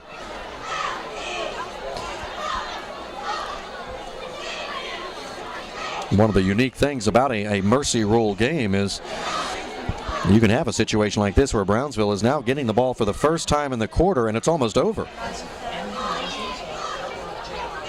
because of that long time consuming drive by Jeanette. Now Mayer to the right side, yes. Mayer sweeps out to the right. Had some nice blocking. They weren't quite able to entirely seal it off, though. He's pulled down at around the 29-yard line, and Thunder on the stop. that'll be a 2-yard gain, which looked for a second like it might go for more. And you know what? That's not a bad way to start the drive here. Kind of what you had mentioned earlier. You want to win the next 3 minutes, or in this case, maybe the next 3 plays. Let's move the chains and get a win that way. Kind of try to build off some little things here offensively in the second half, and like you said, with the clock running like this is the first time Brownsville's touched the football, so you really need to make every play count. 2nd down and 8. Give to Mayer, and he is wrapped up and dropped behind the line. That's Mayers again, caught behind. You know, we've talked about how the game, we talked in the first half about how the game has changed, high school football, the spread offense and all of that. But Craig, one thing that hasn't changed from when you played, and certainly going back long before that, you want to win football games, dominate the line of scrimmage, and we're seeing that tonight from Jeanette. Yeah, Jeanette's playing really well on both sides of the ball.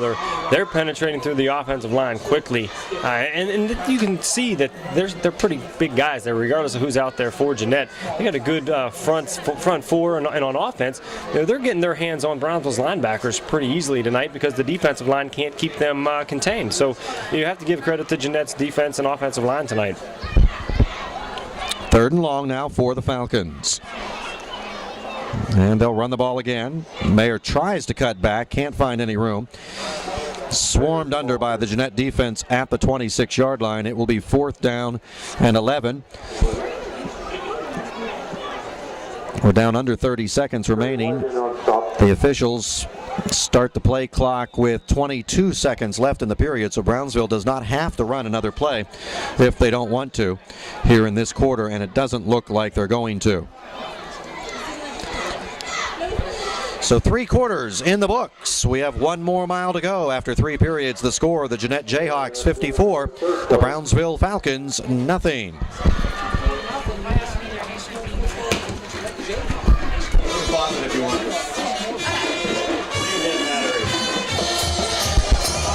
Welcome back, ready to get underway here for the 4th and final quarter. It is 4th and long, and the Falcons will kick it away.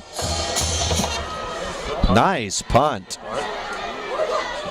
That will go out of bounds, but good distance. They'll spot it right at the 35-yard line, and that's where Jeanette will take over. High school football being brought to you by Davis and Davis, attorneys at law. Also by Judge George and D&B Environmental Services, among others. They have a flag on the play. And wouldn't you know it, after a good punt like that, we have a flag, and perhaps this is coming back.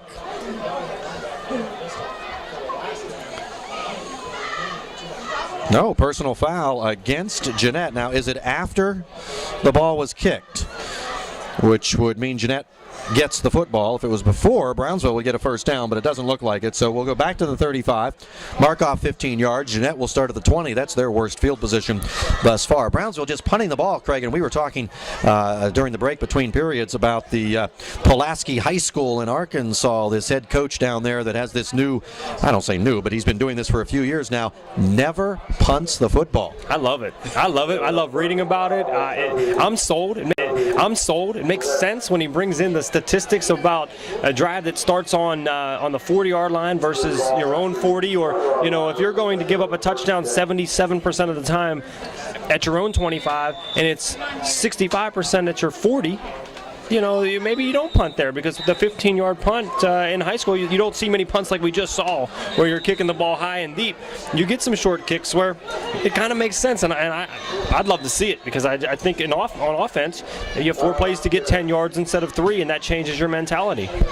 Timeout on the field, as Jeanette has just called their first timeout of the half, and the head coach, I can't think of his name right now, but the head coach at San Diego State University has indicated that he might be willing to try to adopt that occasionally this year at the collegiate level. And why not? Like I said, we were talking about it. It's a cool idea. It's not new, because the guy has been doing it for some time, but just like the spread, where we said, one guy does it and it works, everybody wants to try it. Everybody wants to implement it into their offensive scheme, and really, sometimes, why not? Especially when you get close to the 50 in the high school level, you keep the ball in your possession. That 4th down and 3, you can pick that up. Now, 4th down and 10, they're still going for it there, but they're a good football team, and they're winning games by a lot of points, and they can afford to not get it. Actually, I believe it was 2 weeks ago, I read that they actually punted. They didn't get it more times than they did on 4th down, but were still able to win the game. And they won they won a state championship in Arkansas a couple of years ago using that method. Now, you'll never see it in the NFL, because head coaches will be too afraid of losing their job, but certainly at the high school level, it's a very interesting theory. Okay, back to action now, and Jeanette on first down, dive play, just a couple of yards, as Brownsville was able to stuff that one. And number 88 for Brownsville made that tackle, and that's Mike Murdoch.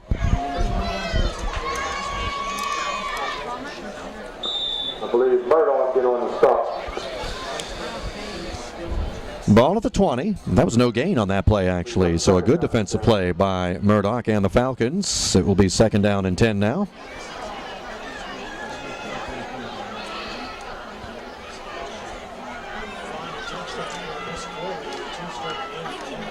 And we get movement. Another flag.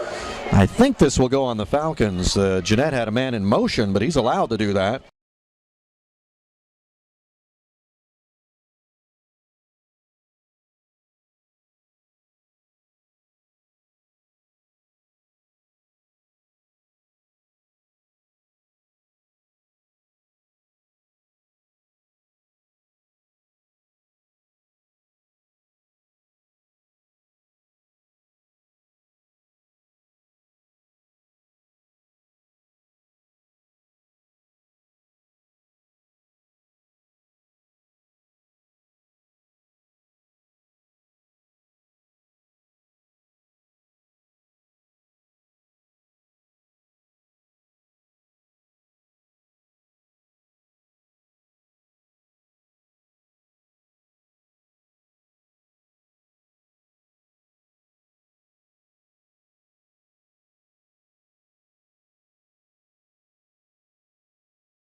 Well, a lot happened while we were away. First of all, there was a penalty against Jeanette on that unsuccessful extra point, so Mayer got a second try, and he kicked it through, so it's now 54-7. Then, on that attempt, there were offsetting personal fouls. A couple players were ejected from both teams, and then they started to go out to the field to line up on the kickoff, and both teams went on the wrong side of the field. So, you know it's been a long night. Now everybody's heading in the right direction, and the Falcons will kick it off. Mayor, shut the kickoff. And Mayer sends it down to about the 18-yard line. And returned to about the 37-yard line. Kennedy on the return. That was Kennedy. And Grooms, who just scored the touchdown for the Falcons, made the tackle, along with some help from somebody else.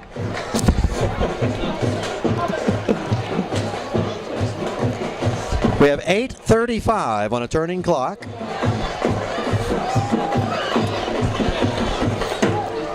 And if nothing else, Brownsville with something positive here near the end of the game by getting on the board. And now we have whistles blowing.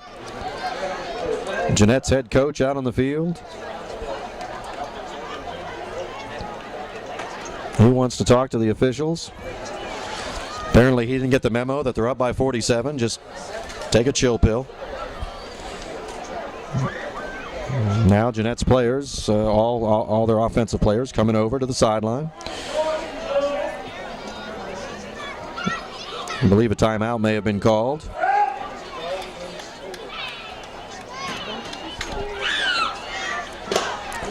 Homecoming night in Brownsville, and we hope you've enjoyed all of the festivities from the parade. This is a timeout called by Brownsville, and the public address announcer with a voice of resignation as he just announced to the crowd, timeout Brownsville. Odd time for a timeout after the change of possession there, but just like the first play of the second quarter, and they called a timeout. But I know at that time Brownsville had 12 men on the field. Well, I guess to start the second half they did have 12 on the field there, but two odd times for timeouts for Brownsville in the second half. Well, we're back to action now. Jeanette with a 1st and 10 at the 36-yard line.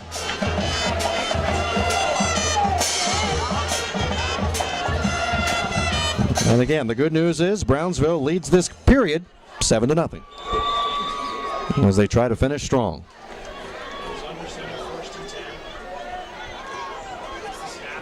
Here's a handoff. Big hole up the middle. Boy, nice hit. Lowering the shoulder and making that hit was Dominic Gregory. Wasn't able to put him down, but he did make a nice hit. His teammates were there to help finish off the tackle. Ball spotted at the 43-yard line. Nick Landman was in on the stop. So you got second down. 2nd and 3.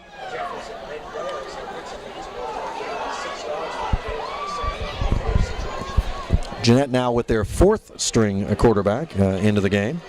Seth Spino, number 16. He'll hand off and wrapped up, and flags fly. There's the ball carrier again. We have a flag on the play. Flag flew right on that tackle. I wonder if it was a face mask. Just the way it didn't look like a face mask from up here, but the way his body turned, and that's when the flag flew. And it looked like the official was pointing towards Brownsville. Personal foul. Called a personal foul. So a 15-yard penalty will give Jeanette a 1st down. And once again, we're back to stopping the clock while they mark off penalties.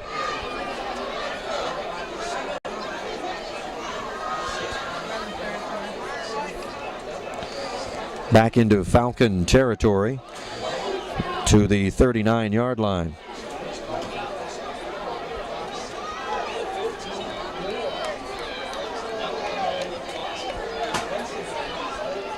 Now the clock resumes.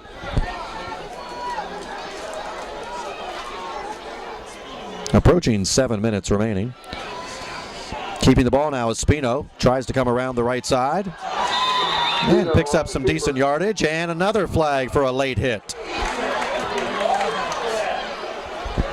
Well, that's the young man we just mentioned a few minutes ago, Dominique Gregory, with a nice play a couple of plays ago. That time, that hit well beyond the sideline. Yeah, that was a little bit out of bounds there. Not a big hit, but you got to know better and just pull up there. The quarterback was obviously out of bounds for quite a few steps before making any contact with Gregory.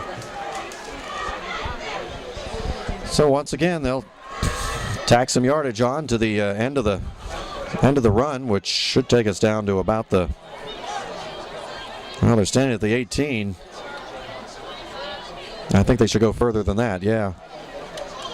Actually, I think it should be half the distance. Well, they're going 15 full yards. All the way to the 12.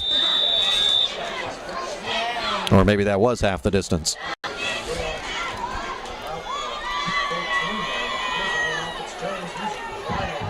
And up the middle goes number 38, Jefferson Jones. Inside the 10-yard line. And Jeanette threatening to score once again. Ball spotted at the 7. So it's 2nd down and 5 from there.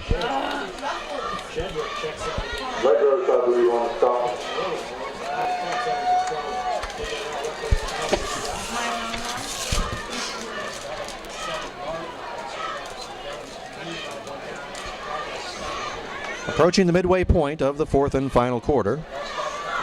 Jeanette with a big lead and threatening to add to it. Jones again straight up the middle, inside the 5, down to the 3-yard line. It will be 3rd and short.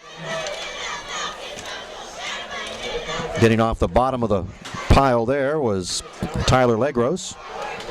Brought down by Legros and Ralph. It will be 3rd and short.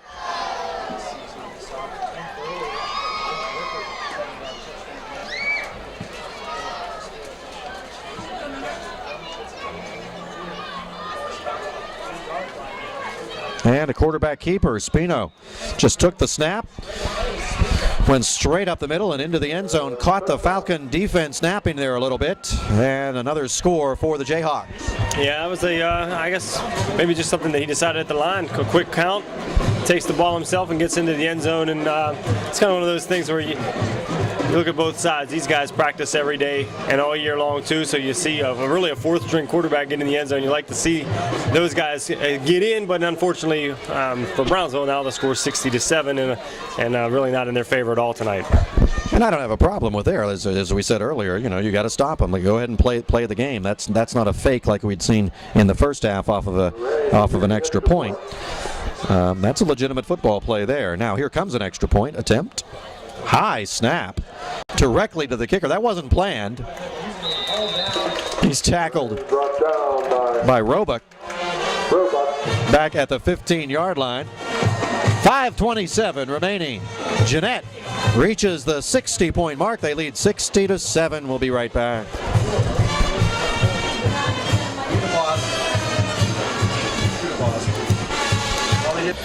Two.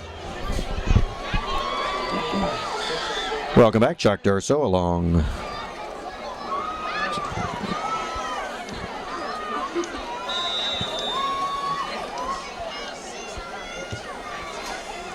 Here comes the kick. It just kind of dies at the 25, then picked up.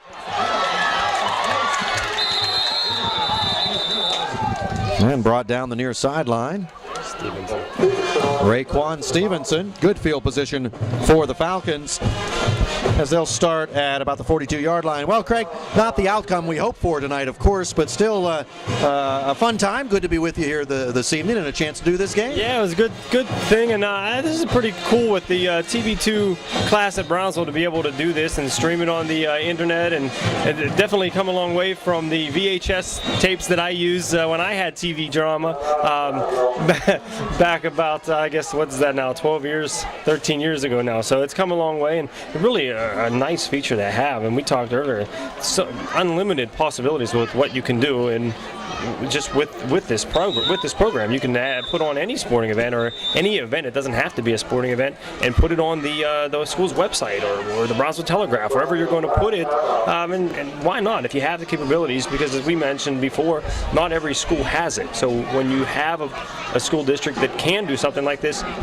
do it. Let the kids see that, everything you watch on television, somebody's behind a camera, somebody's directing it, and then whether it's and at Penn State University, when I did some TV production classes where you literally spliced the tape and taped it together when you went to edit.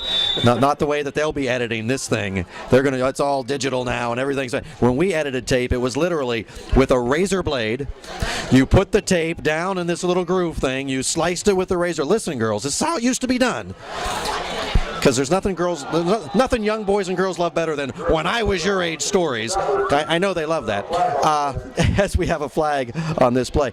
But you put the tape in the little groove, you took a razor blade, you sliced it, then you took this little special kind of white tape, and you laid the tape down, you put the tape over it, you put it on the reel, and you ran it. And that's how we did it back in the day. And that was considered high tech. I am way too old. 4.5 minutes remaining in this one. Bring up second down.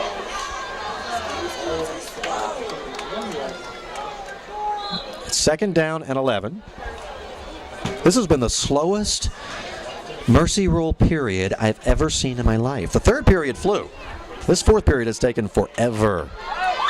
Now trying to get around the right end and doing so for Brownsville, and down the sideline to the 50 and the 45-yard line. Devontae Stafford, another freshman for Brownsville, and that's where it starts, Craig. Get some of these speedy freshmen out there and build something for the future. Yeah, I like to see that, and also you see that Grooms is playing quarterback right now. So you see a lot of young guys that can do things with the football in their hands. You just have to find a way to build the offense around these young guys and figure out ways to get each of them involved, and this is what you do. Even though they're down right now by a large amount, you're still seeing a lot of these young guys touching the football here in the fourth quarter. Let's see if they can get another score in before the game ends. That would be a great thing. Grooms this time will hand it off. This time trying to get around the other side. Not quite able to get around there as the tackle was made on that play by Kevin Woods for Jeanette. Under 3.5 minutes remaining. It's second down and 8. Again, the Falcons have outscored Jeanette 7-6 here in this fourth quarter, for what that's worth. I know they say there's no moral victories, but when you're down 54-0 going into the fourth quarter, there's a moral victory every now and then.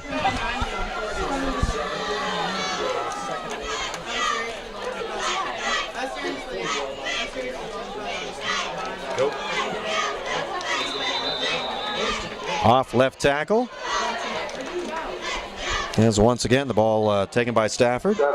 Only about a yard that time, so it will be third and long. There won't be any punting from here. They'll go for it on fourth down if they need to.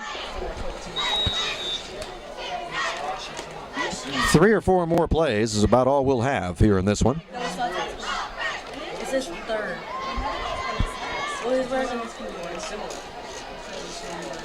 Let's see if they go to the air.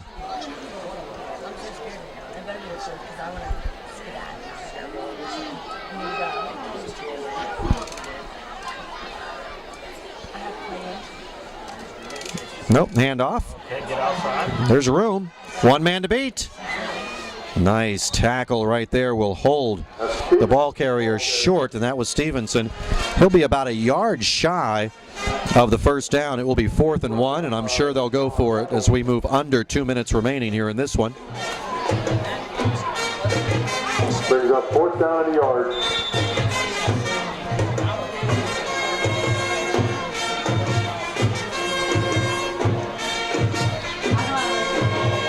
Here comes the 4th down play.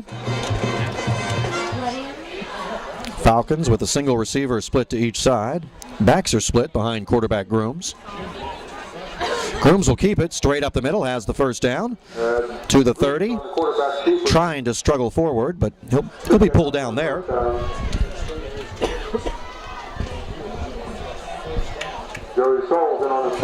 And we move under 1 minute and probably one last play now for the Falcons.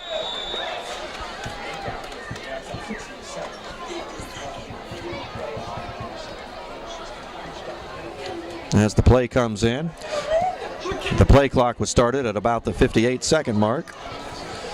So this probably will be the final play, unless they wanted to hurry up and try to get a second play in, but I wouldn't expect that. I think this will do it.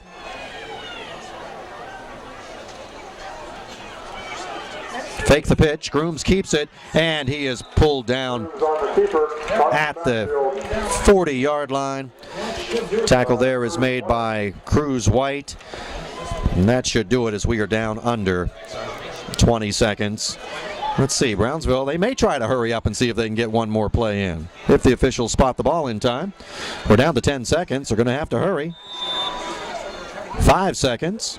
Got to hurry up and snap it. 3, 2, 1. They do get the ball snapped. A handoff, but that won't work as Stevenson will be wrapped up and dropped. And that's your ball game. So your final score is 60-7. Good effort, though, Craig. Yeah, good effort. And Jeanette's a strong football team. Brownsville has nowhere to go but up from here. So you see a lot of young guys playing on this football team, and hopefully they can get better every week and every year as these young kids become juniors and seniors, and on to the next one, I guess. I mean, Jeanette's a good football team. You have to admit that they played a pretty good game tonight. In 3 weeks, the next Brownsville home game as they host the Southmoreland Scotties, and hopefully all of you out there will be able to make that game. We thank you for watching this one, and we certainly hope you enjoyed it. Thanks for tuning in. For Craig, I'm Chuck, saying so long. Have a great one. The final score again is the Jeanette Jayhawks 60 and the Brownsville Falcons 7.